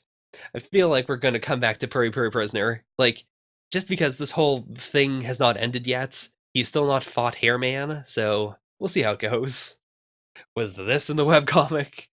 Like, I remember Blackluster's like general arc, but I most remember how it ended. I don't remember who he fought, if anyone. I just remember that yeah, he did fight at one point, and then it was not a good time at the end. But that means we have a lot of time before we'll get to that point, I assume. Like, it seems like Murata's One Punch Man involves at least one or two, like, cool Winnie fights to make the pro heroes look really cool, and then we get, the actual fight, quote unquote. You've got the power, speed, and ferocious strength of an insect god, but you vastly failed to meet my expectations. You're a disappointing insect monster because you lack the black luster. I'm warning you, there are 3 heroes you must never anger. One is the strongest creature on Earth. His name is King. Right? Tornado, sure. Finally, there's me. I'm Super Alloy Blackluster, and I shine with black lights. When I'm angry, my muscles act on their own. I've got to say, like, of the various heroes in, like, the Murata redraw, I do think Blackluster really gains a lot from being, like, drawn shiny. Like, it's not that he wasn't being drawn in a shiny way in the one version, but, because of one's art style, it's hard to tell. He doesn't give off quite the same feel. Whereas Blackluster gives off that feel of just being extremely shiny. It's, it helps. It really helps. Wait, was he in that fight? I mean, I assume so. Okay, how's this going down? Also, extremely one-esque face here. Like, not extremely. It's too on model, but it's a strong attempt. Very strong attempt. Even I don't know how to scratch me. Oh boy. I mean, I'm pretty sure Pochi gets one punched, but I don't think he starts following Saitama until the end of the arc. So maybe this will get expanded. I assume not. I assume it's going to be the gag of just he flies out and then later on at the very end he shows up again. Boy, I mean, I get why he was on the cover then. Like, why Saitama was on the cover and why it was such a generic punchy thing. Because these 4 panels are so classic One Punch Man. Jeez. Oh my gosh. I mean, boy, oh boy, Murata. I mean, it's not like this is the first time we've seen an impact like this down here, but still. Like, no matter how many times it happens, it's impressive. It is extremely impressive. At first I thought that just everything was glowing for some reason, like in addition to the people themselves. But I just realized, oh, it's because Tatsumaki and Fubuki are just like, they're actually levitating the rocks around them so they don't fall and hit them. What is Black Sperm doing? Wait, we haven't seen him in quite a while. What is he doing? This is also just a cool way to catch up on everyone. Like, not catch up, I guess. It's not like we're getting a lot of information apart from they're in the area. But this is a nice way to just cut to everyone in one moment to tie everything together to show that these are all people in the same location. Depending on I've definitely read a lot of series where the characters are all in one location, but it's very hard to remember that because each room is basically its own level. Whereas this is a cool effect. Oh, also, I mean, I don't know where everyone is at this point in time, but is this supposed to be rising upwards until we get to the ground level? God, Nyan is so cute. Oh no, this is a bad choice. Oh yeah, that is a real weird pairing if you see both of them at the exact, like one after the other. Also, I was wrong. Pochi is just still here. I mean, I hope he just escapes. It would. I was gonna say it would be within Saitama's power to just chase him, to just do exactly what. All right, next is One Piece, chapter 957. Samurai. Really? Like in Wano, in One Piece, of all chapters, this is the one chapter that Oda decided to call Samurai. I mean, that's pretty big. I don't really know how else to say it. Like, it's not like this is a shocking thing. It's not like it's the most insane thing in the world for a Wano chapter to be called Samurai. But I am legit pretty shook because of the concept of it. Like the idea that, first of all, he hasn't done it before, which I could be wrong. Like, I know he has apparently done a chapter title twice before. I remember Donut telling me about that, but it is. There is something very impactful about it. And even if it has been done twice, maybe it has, maybe it hasn't, there's still power to titling your chapter Samurai. This is the definitive Samurai chapter. Also, so Beige is now in Dressrosa. I guess this doesn't really discount the idea that when he was talking to the guy who who mistook his wife for Lola, maybe they were at Dressrosa. Maybe that was the point of it. It's not that, I don't know. The way it was framed, it seemed as if he was being told hey, you should go to Dressrosa, and then they left and went to Dressrosa. But it's also possible they were literally just there, looking up at the Coliseum. But in the same way that you could be on the border to Canada, and someone could say, "Hey, you should go to Canada," because technically, in One Piece, the island is the place. The island is Dressrosa. But they were still in the water. They didn't go to Dressrosa. They were just floating alongside it. So I guess that would make sense if it was oh, you should go to Dressrosa, or I heard about it, from Dressrosa. I don't remember the actual context. And then they went over to Dressrosa, which was right there. Maybe. That's all I can think of. Because the one definite thing we had about that area was the Coliseum. And the only place I can think of in One Piece that has a Coliseum is Dressrosa, right? Okay, so we are jumping backwards. 2 days before the battle. So we're going to see, I guess, how we get there. Oh, no. Right, because Orochi had, we saw the big zoom in on Orochi's face. So what we're going to see is what Orochi did. All right, sorry, it took me a moment. I was a bit shaken. I mean, it is really nice to see both Usopp and Frankie being called amazing shipwrights. Like with Frankie, of course, obviously, but now Usopp's finally there. I mean, to be fair, we don't know what Usopp did. Actually, I guess we do. I assume anything that's like bolted on is something Usopp did. Whereas, Frankie did everything else. He probably made the ships, then Usopp was like, hey, some metal could be here though. I'll reinforce it. Actually, I wonder if this will play into it. Like, the fact that they don't have katanas. Like, katanas are the number one thing they want to use, but they have all these crazy other weapons for exports. Like, this could be I don't want to say deconstruction. That feels too, edgy, too, like, out there. I could see a lot of different samurai or a lot of, different old fighters trying out new weapons and doing really crazy gimmicky things. And with some of them, like, maybe it works. Maybe someone has, like, a chainsaw fighting style or something. It turns out that using a saw actually really works with that. Whereas, like, others just totally flop. Like, I can see a lot of comedy potential there. Oh boy, what is that gag? This isn't Sogeking's helmet, is it? Boy, I don't remember what Sogeking looked like.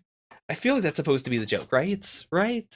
No, that's not what Sogeking looked like at all. Yeah.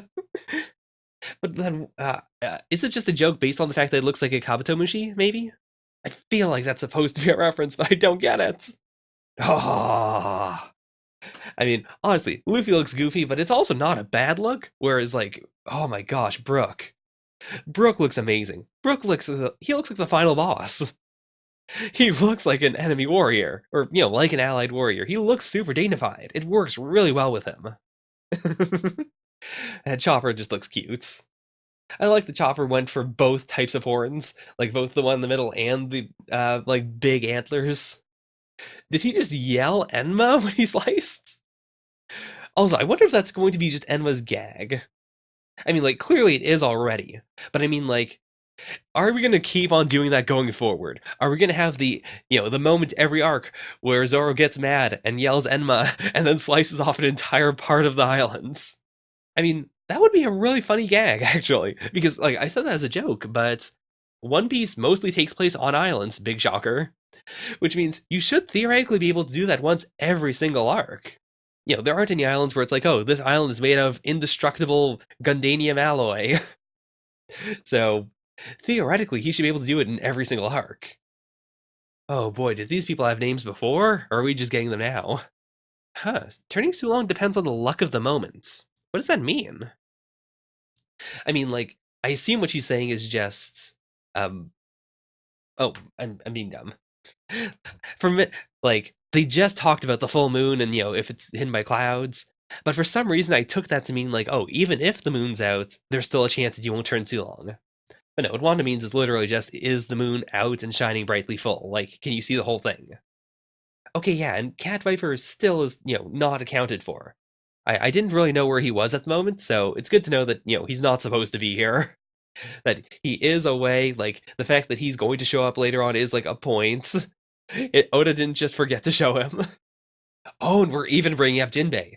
I was just talking to my fiance about this. Or, like the fact that Jinbei is, theoretically the 10th Straw Hats. Like, it's all but confirmed. It is essentially confirmed. But he has not been around, like, for the longest time. And it's way more than just, a general, oh, it's been a couple arcs. It's a weird way of introducing a 10th Straw Hat, but, it's happening.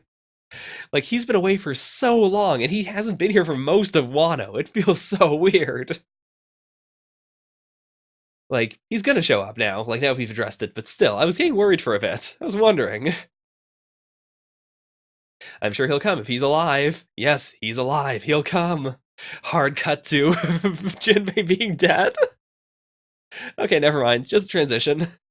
So, the villagers aren't the ones giving, like, they're not the ones hiding the food, but they do want to cover it up. So, who is taking the food?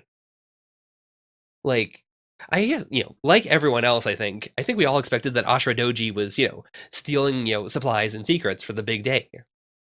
But if it wasn't Ashura Doji, like, if the supplies are still disappearing, then how? Okay, so Otsuru doesn't know. I was just thinking, like, oh, maybe Otsuru's doing it, but even she does not seem to actually know what's going on. Like, she's just bluffing.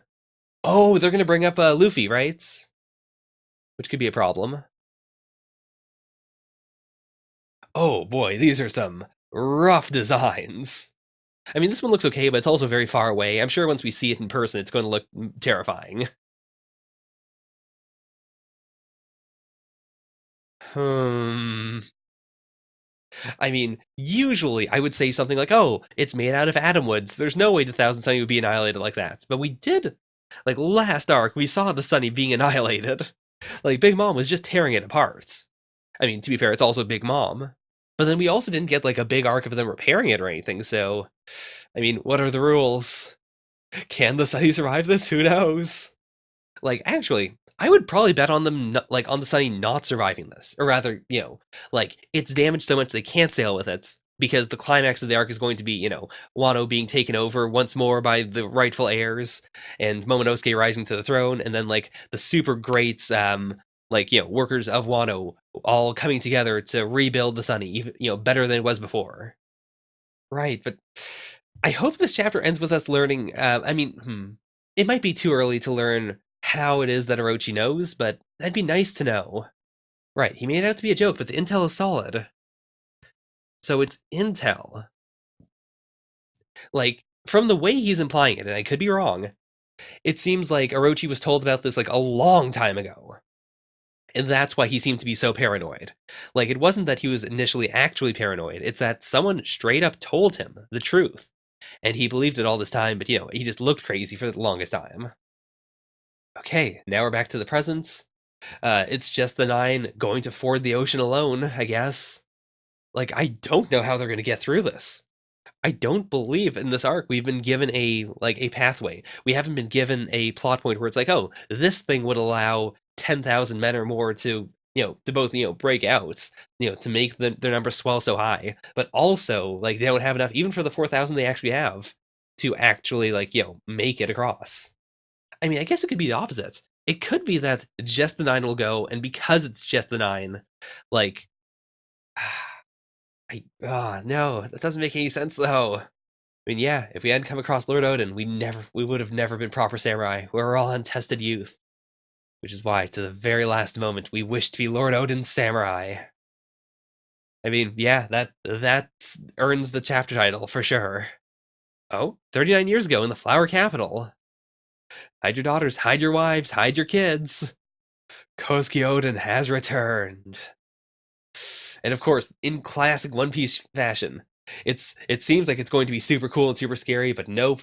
He's got bare legs, and everyone is acting super goofy. Like, not goofy, like, they're clearly not happy with him being around, but still, like, it's not what you would expect. Also, who's saying it's too cramped? I assume it's, like, the person hiding all the livestock, actually. Like, they're probably all, like, crammed into one building, and that's why it's cramped. Oh no, he's saying it feels like I'm being crushed to death. Is he smuggling someone in? That's the only thing you think of. If it's not Odin speaking here, but it's someone he's like smuggling in. And of course, he's got the two swords. Oh boy. It does feel like we're going to go into an actual flashback arc. I mean, it's One Piece. This could just be a tiny little flashback.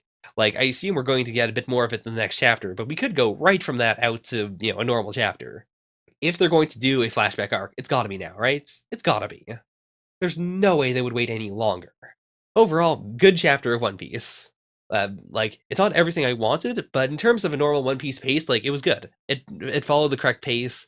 We got to establish things. There were some good goofs. I do like Dogstorm's Musketeers. They all have good designs. Or like they all have distinctive-ish designs. I think Zebra Person's probably my least favorite, Giovanni, just because it's kind of an ad design, but still, it's good. I would Garchu. The big question really is, and it seems like they're two parallel questions. Who is still stealing the food, and how does Orochi know about this? Like, I'm saying that because in my head, one big theory would just be, it's the same person.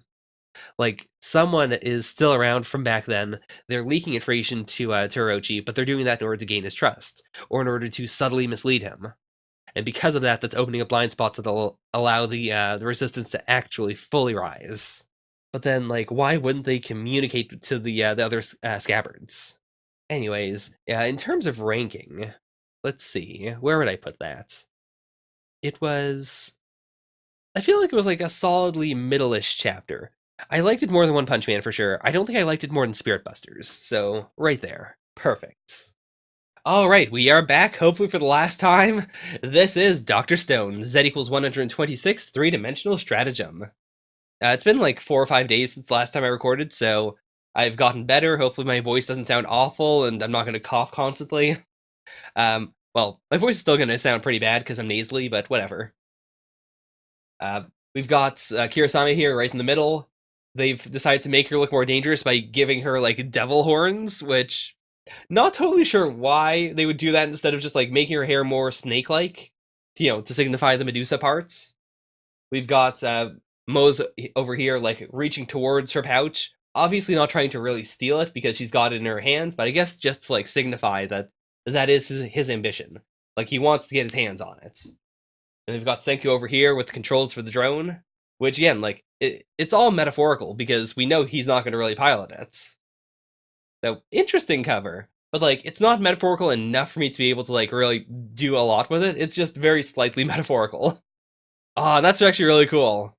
Like, they've got the lab there, it's kind of blending in. It's, like, it is a different shade for everything around it, but I still think it blends in pretty well. Like, if they hadn't, like, had the sign there pointing it out, I probably would have, like, glazed right over it and looked at Ryusui instead. Also, wait a minute, what the fuck? Like, I got down to along with Moz and Kirasame, we can't lose, and then I looked over at Kirasame, and she's got the horn! Wait, what? That's not a thing from the previous chapters, right? Like, she wasn't in that chapter. Was she in, like, 124, maybe? Because, like, I could have sworn that she only ever had the cat ears. I mean, we've got this chibi shot of her, but, I mean, it's a chibi, so... I guess I don't remember when we would have possibly seen her, like, in the flesh. Like, but that's really freaking me out now. Well, I couldn't find Kirasame in the 3 other chapters I looked at, so whatever. I guess she just has them now? I guess those are her, like, war horns. Right. The one absolute requirement is forcing the enemy to toss the petrification weapon. So yeah, like, it doesn't matter how many people they send over. The main thing is just, how do you freak out that many people until they decide not to attack? Which means, like, they've got... I don't really know how you would do that. Oh, and they're in the mobile lab. Okay, so that's why it's there. Like, it's not just there as a potential getaway. It's also there to specifically hide them. Okay, cool. Finally, we use the stolen weapon, and Yo will use the gun to beat back the enemy forces. That's the scary part. But I mean, like, it seems like they're really building up the idea that, yeah, like, as soon as they get the weapon, that's when the real danger begins. So if the series wants to freak us out, it's going to have them, like, screw up right before then. And I feel like the easiest point that they could screw up is just, the part where the army doesn't kill them immediately. Like, I don't know how the Kingdom of Science is going to convince them that they have to throw the weapon. As long as they don't throw the weapon, like, Alright, so it begins, the final 3-way battle. So, what tricks do they have? Oh, and of course, Arashi looking over and assuming that it is, in fact, Ginro who was the one who defeated him. Even though they look nothing alike. Even though they also did not, like, give him the same, like, weapon or anything. I mean, I guess he's mostly just seeing them as, like, oh, these are the same type of people. They're wearing the same garments. As opposed to, like, it's literally him. God, by the way, I really want to praise Arashi for just being a good character. Like, he is the Magma that I wanted. It's not that Magma was bad. Like, I do hate him. Like, I did hate him when, we were supposed to hate him, and I felt good when he was defeated, but at the same time, like, I didn't like him as a human being, because he's such a piece of shit. Whereas, like, Arashi has that same thing. Like, he fulfills the same role of Magma as being, the big tough guy in the village. Like, just his over-the-topness and his focus on miracle power is, like, a good gimmick, and I like his design a lot. He really is just a better Magma. Ooh, okay, round 2. Well, round 2 for Arashi. I guess round 1 for Ginro. Or Kinro, sorry. God, that's so good! Like, every time we see the golden spear or the silver spear, and we see, like, it being reflective. It's so good, I love it! He truly is super fierce. God, the Dr. Stone, like, just movement lines to signify battle is the... I used to hate it, but now I like it. Now I think it's great. Because, like, I don't know what this is. Like, is this Arashi spinning around? Or is it just, like, the energy from the staff also being here for some reason? Okay, so that's... It took me until now to realize what the plan would be. So they're just going to, use sorcery, quote unquote, to freak everyone else out until they realize, like, okay, like, we don't know what they're doing. The best way to stop them is just to petrify them. Ah, dude, this is the best. Like, again, Moses is not a good person. I don't like him very much, but I've got to admit, this is a cool move. Like, anyone who is willing to take the fall is, like, at the very least, if they're not a person I admire, it's a scene I'll always admire, like, of them. Because, I mean, he's got to really squish down his pride in order to do that. Even now, like, even if the end game is, I'm gonna kill all of them, then I'll kill everyone else here, and then everyone will worship me as though I were a god. Like, being able to express your pride in the moment is still, like, a pretty useful skill. Okay, Kirasame. You'd better bring out the Sparky boy, bring out the Medusa. So, I mean, this is it. This is the moment. Right, close enough to reach the invaders in a single bound, because you invaders know fools. Right? I mean, fair enough, fair plan. So, they've got to have a countermeasure for Mose. Like, they know that he's going to betray them, but what could it be? Also, what is he grabbing? I think that's her hand. Yeah, because she's got the bangles on. I thought for a minute he might just be straight up groping her. An earring minister, Ivara. How unlike you. Okay. So he's also got one of those earrings. But then the question is, what did they do here? It could be a fake. That's the most obvious answer, is just they swapped it out. So, like, she throws it, it's going to be a fake, they steal the fake, and then she throws the real one, perhaps? Or maybe Ibarra's, like, physically there. I mean, I know we set up that he's a coward, but that's what the Kingdom of Science believes. The Kingdom of Science doesn't 100% know him.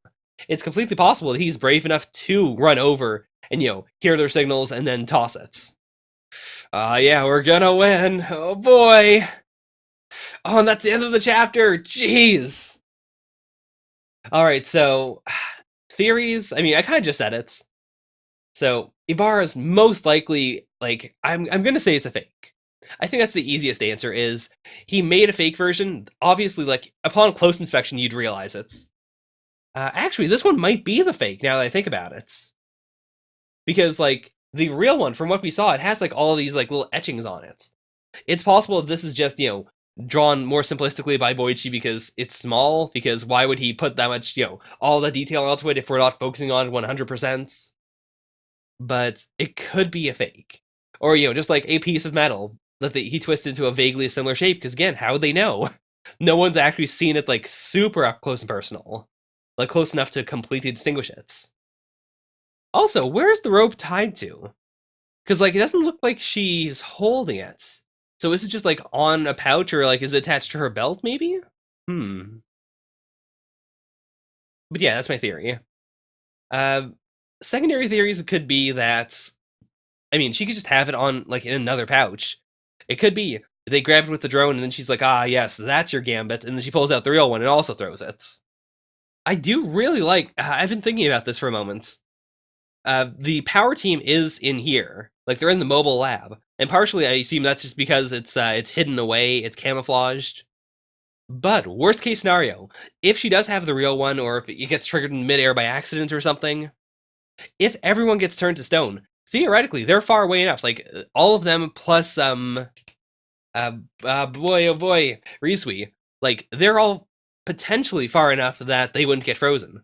And they have a means of escape. So we could have an arc where, like, the Senku's turned back to stone, everyone's turned back, and then, like, it's just the power team plus Rizui who have to figure out how to save everyone. That would be really cool. Like, it'd be kind of like the mini arc we had of Chrome escaping from the jail cell. Except instead of it being, here's a different scientific mind who isn't Senku, but who is still, like, using the power of science to break out, it would be like, here's some people who have been exposed to science for quite a while, who are part of the Kingdom of Science, who are there, learning new things throughout the entire 1 year time skip. But they don't know, as much as Senku. So what could they cobble together? Anyways, that's Dr. Stone. Gosh, what a series. My momentum for Jump is a bit broken up just because I had the little break there, but I think I can safely say this was more exciting than Black Clover. Like, it's up there. I don't know if it was as good as Act Aj, so I'll put it right in between. Like, I am struggling between Dr. Stone and Black Clover. I think I would end it with just like, I like the tenseness of this chapter of Dr. Stone. Whereas with Black Clover, it was more bombastic. It was more like exciting, but at the same time, I wasn't fully hooked into all the excitement because so much of it was like new stuff and stuff where the reason it's exciting is because we don't fully understand it yet. So yeah. All right, one more series and then we are done. It's time for My Hero Academia, chapter 247, Status Reports. Okay, I mean, it's also been a while. This might be the start of season 6-ish, depending on how they split it up. Like, I do really think the anime could, like, it'd be really cool if a season ended with My Villain Academia. It just makes it a weird intro into the next season, because, like, we've had a lot of weird mini arcs and, like, things that aren't clearly defined arcs and stuff. But I could see it, and, like, this is then the explanation of, hey, guys, who are our main characters? Okay. I want control over my power and to have freedom of movement even while at max performance. Right, because Endeavor, again, like, he wouldn't have been following Midoriya at all since then. Which, again, is so cool. That, like, yeah, we had this big moment where their quirks were revealed to the world and how they fight was revealed to the world, but it doesn't matter, like, it matters. It's still a big loss of information. But at the same time, it also, like they've grown so much that it's hard to, like, it's hard to say that they're the same people. It's hard to fight them now using that as your reference point and, like, actually have it matter. Okay, and he's also talking about Black Whip. I was just talking on the server, by the way, about how I think like a free roaming My Hero Academia game could be pretty great. Kind of like the One Piece free roaming game. And I'm legitimately wondering if Horikoshi's like setting up Black Whip as a way to have Midoriya be able to like web sling throughout the city, like in a potential game like that. I mean, it would also just work in universe, like when he's a full hero, to have him web sling around. But and I do think actually that would make him a really good like top hero for this generation, like the generation of kids that we saw, that we saw during the primary school arc, where it's a bunch of kids who all have like very diversified quirks that either like they're very powerful, and some of them seem like they're multiple quirks, like they're all one thing, but they manifest as multiple things. Someone who just has 6 or 7 quirks would be a really good face for that generation to show, like, hey, I can do all these things, so can you. Or, like, even if you can do all these things, it doesn't mean that you're better or worse than anyone else. It's all about how you use them and how you train with them. Also, God, this is actually the exact opposite of what I was saying before with, like, here, this is our re-entry to the new characters. This is so, like, Midoriya in his own head. Like, I think I can apply some concept for my other new move, Air Force. Oh, I should explain that one. As if in the moment he was like, oh yeah, of course, Endeavor, the #1 hero, knows what Air Force means. Like, in reference to my ability that I've not shown anyone. Or that, I've barely shown anyone. Oh no! Oh no! I mean, that's actually a really interesting, like, thing that he could bring up with Todoroki. Like, even though it is very different in that Todoroki has one quirk that does 2 very separate things, like, Midoriya has 2 separate quirks, it should still have the same problem with, the brain power. Like, how do you do both fire and ice at the same time? How do you control All for One, which is very much like a thing that he has to focus completely on, and then also move Black Whip? He understood. He ain't #1 for nothing. But yeah, because again, like, Endeavor most likely would have been thinking about this a lot with Todoroki, and with his other kids even. You've suffered due to your quirk, so you're one of us. I wonder what he does mean by us. I mean, he might just mean, like someone with the potential to be very powerful. Like someone who has the burden of strength. Okay, what's Bakugo gonna say? Right, I've only got that one quirk, but it's totally the strongest. But then I learned that a strong quirk's not enough to make me the strongest guy around. That's actually really cool. Like, that's a really good way of saying that, like, he's thought about it. He clearly, like, Bakugo's not a dumbass. He's very intelligent, but he can't figure out what exactly he needs. And I think it's actually very fair. Like, I've had to learn this myself. As the guy who people used to go to all the time in, like high school and university, I was known as, the person who knows how to do things. And I was partially raised, I'm not saying this is a bad thing, but I was raised as a kid with this, like, Christian ideology of, the world will never give you a problem you can't handle, which is wrong, which is, like, objectively wrong. The world will absolutely give you something you cannot handle. And I think a big part of, like, growing up and becoming a better person is learning that, oh, sometimes I don't know what to do. Sometimes, like, it's not even that you have to ask for help. Sometimes you just need to straight up say, I don't know, and I probably can't figure it out, so that's where I am right now. Like, not even can you help me with this, but hey, you should know that I don't know this. And then Todoroki. What would Todoroki say? I mean, it's interesting enough that Endeavor, like, immediately did not ask Todoroki. Because clearly, like, in the depth of his heart, he still thinks of him as like, oh yeah, I've got the plan for you. I know what you're doing. You're here to master Flashfire, Shoto! But yeah, I mean, and that is, like, poetic in itself, that after all this time, after all this struggle, he finally is learning how to use his left side. But he's not doing it in quite the same way. Like, he wants to at least say that, hey, it's mine.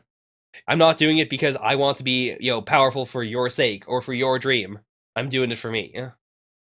Ah, the man I admire is the one Mom and I watched on TV back then. It's not a, you're going to train me. You're not going to make me what you want me to be. I'm here for a selfish reason. I'm here for my own reasons, and if you don't like that, I'll fuck off.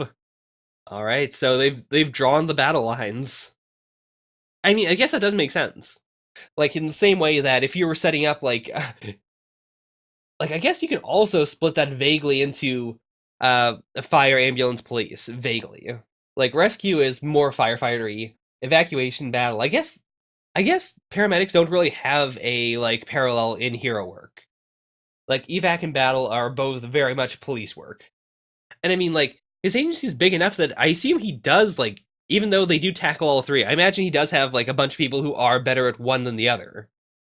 Like, you can't have everyone generalized doing everything. Like, that's extremely stupid. Yeah, that is parallel processes. Like, it's just do all of them at the same time. At UA, it's effort. Here, it's experience. You need a mountain's worth. So your job here is to conquer the experience barrier. All right, so we've got the goal. Just once, beat a villain faster than me. This is also great because it's what I've wanted for my hero. Like, I wanted a situation in which they can go out and fight villains and, like, have sort of that Spider-Man-y situation where, like, they're out there, they're being noticed, they get to just do hero stuff. I think My Villain Academia also probably helped quite a bit with, like, awakening this, like, not this concept. Clearly, Horikoshi's, like, thought a lot about My Hero as a whole. Like, I don't doubt that this is something that he's been thinking about for a long time. But this is such a, like, X-Men-y thing. Like, piggybacking off of how My Villain Academia was so X-Men-y. This is also a very X-Men thing of just, hey, we go out and we help people. And, even if we're vigilantes, we're still gonna do it. Like, we're still gonna pick up on threats and stuff, or, like, evac and whatnots. It's just that, except legal, because of the framework of the My Hero universe. Or My Hero Japan, I guess. Oh, boy. Like, I really hope we do just have, like, not one arc, I hope we have, like, multiple small mini-arcs then. Of, like, what are the three of them doing? How are they specializing? How, like, are they, like, making friends? Is there a hot dog shop that they go to sometimes? Does the hot dog guy give them free hot dogs eventually because he, appreciates their work in the city? Or does he get really pissy about them because, they're kids and they're not doing very well? That's what I want. I want some of that good old-fashioned, young heroes learning to be better heroes. I'm so glad that seems to be what we're getting. It's such a small, stupid thing, but boy, I'm so excited for this arc now. I do hope we jump around and, like, see what the other kids are doing, but if we can just focus on these three, but for a lot, if we can just do a lot with them, then I'd be fine with that too. I hope My Hero doesn't drop the ball with it. So that's My Hero Academia. I mean, it was a really good chapter, but I don't think it was, like, especially standout. Like, it didn't have that explosive excitement to me. And it's not even one where I'd say, like, it was good because it was so basic. It was just sort of there, I guess.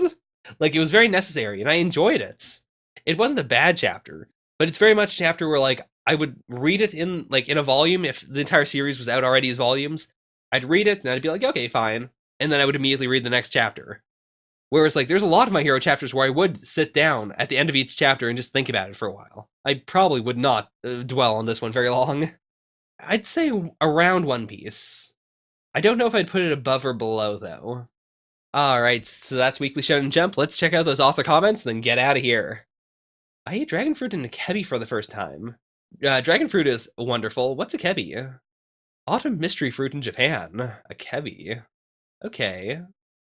Okay, so it's very specialty. And I do like this statement of, Japanese people back in the day didn't have many sugary things, so they saw this as acceptably sweet. It is bitter, but I guess there must be some level of sweetness there in contrast to other fruits. Ah, okay. So it's one of those where, like, yeah, you don't eat the seeds, you don't eat the flesh, you don't eat the skin. You just eat the connective tissue. Yeah, like, that's interesting. I can definitely see why Fujimoto would have only had it, like, right now as a human being, and also why he probably wouldn't do it, like, all the time.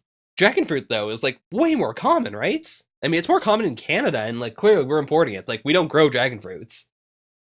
So, I would have assumed it would also be more common in Japan, but maybe not. I hope he manages to really capture that festival energy. Actually, I bet the mangaka for Promised Neverland probably did that too, because, like, I wouldn't say the series was really focusing on it, but there was a festival sort of thing going on, and it did have a really good festival energy to it. I didn't notice that quite as much in Wano and One Piece, but I guess that's because One Piece has more festivals in general, so I didn't really think of it as something special. It was more just, oh yeah, this is One Piece. Oh, the series is taking a break next week. Okay. I mean, next week's Weekly Shonen Jump is coming out very soon for me, so I guess I'll just keep that in mind. No Promised Neverlands. Huh. I am looking forward to it, though. Like, yeah. Especially near the end of the series. To know that Posca's, like, just going to sit down and work on stuff. Maybe even work on, like, the final color spreads, perhaps. Yuki Tabata. I want to create a scary story, but just thinking about it is making me piss my pants. It's probably not possible for me. Like, Kimetsu no Yaiba feels like, just from, like, the anime, it feels like the kind of series where, like, they could have easily done a super deep horror arc. I'm surprised that hasn't happened yet. Like, I'm surprised also that Gotsuke Sensei wouldn't have done it already, or, like, that she would have a problem with doing scary stuff. Like, just considering the character designs of all things. Like, the whole mansion thing, for instance, wasn't that far off from, like, something you would see in, like, Garo or whatnot. And Garo is definitely, like, horror action. My schedule has gotten unbelievably plus ultra. God, Tatsiendo, like, I'm so glad that Spy X Family is so explosively popular right now. Jeez. Does it feel like there are 2 chapters in this week's issue? It may be the work of an evil spirit. By the way, I was talking to Donut recently, and apparently he didn't know that there were 2 chapters this week. Which is wild, because there is a mangaka, like, there's an author comment that specifically says that. Maybe he just took it to be, like, a metaphor. I mean, I know he doesn't read these out loud, like, he doesn't do them in his reactions anymore, but I thought he still, like, read them. Somehow, I'm mysteriously getting more and more workout equipment around my desk. This burn machine is great. Oh boy, buff Susui, I want it. Alright, so that is Weekly Shonen Jump for the week of October 20th, 2019. Overall, pretty decent week. I was dying during it, but that's not the fault of the magazine itself, that's the fault of me. Overall, like, I really enjoyed it. Chainsaw Man was super standout, super freaky, but, like, everything was pretty decent. I'd say, like, rather than, like, rehashing my opinions, because, like, you saw them, that's what a reaction is. If I had to put, like, a dividing line between the stuff I thought was super standout this week and the stuff that I thought was just I think it'd be right here. Like, literally right there. Because Chapter 8 Spirit Busters was fantastic. All of these were great. Everything below this line was, like, not bad necessarily, but it wasn't, super standouts. And Yozakura Family, I mean, if you liked my Yozakura Family reactions, we'll see. Maybe if the series does really well, I might get back into it, like, if I hear some good buzz about it, but for now, not so much. So that's Weekly Shonen Jump. Thank you all so much for watching. Bye for now. Nya nya.